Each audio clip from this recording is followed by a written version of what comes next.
Complaining about officials during the NBA playoffs is nothing new, but the Rockets apparently took it to the next level yesterday, preparing a report to show that the refs cost them a trip to the NBA Finals last season. We'll see how all this noise about bad calls affects tonight's Game 2 and the rest of this series, but there's no easy answer when it comes to officiating James Harden.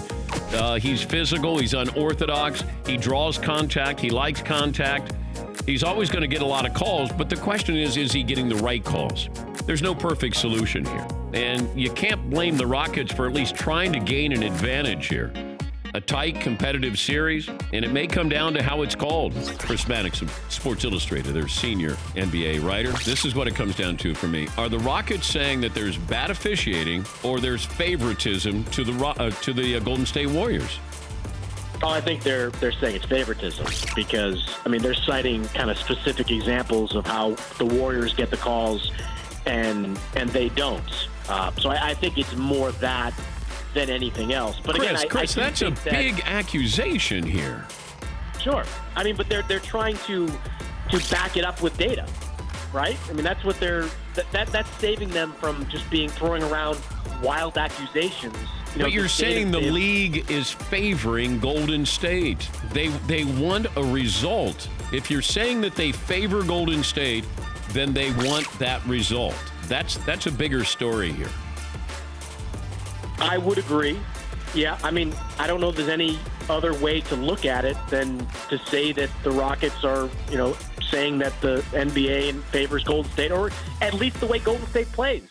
Talking to Tommy Curran, the Patriots insider, NBC Sports Boston. Any chance Gronk comes back? I think people like us, and that includes people within the Patriots organization and media, are a lot more hopeful and optimistic than they ought to be. And the things that Gronk has said, I encountered him on the road just by happenstance a few weeks ago. He's happy as hell. This is the first time in 20-odd years he hasn't had somebody up his posterior telling him where to go, where to be, and to put his body in harm's way. We'll see how he feels. I wouldn't say it's a done deal. I'm not saying it's not going to happen, but I wouldn't say that it's a done deal.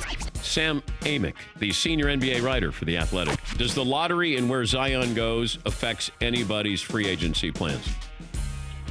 I think 100%. I think one of the things, if we could, Watergate style, like break into the front offices of all these different teams, I guarantee you, they've got their scenarios in place already for if Zion goes to, your team, what the package then looks like where you are then trying to get Anthony Davis. Not to say that every team that might get Zion is going to try to send them down the line for AD, but some of them will, and then the ripple effect begins. Those are the moving chess pieces here. It's Anthony Davis, KD, Kyrie, where do they go? And, because none of those guys want to be on an island trying to do this thing by themselves.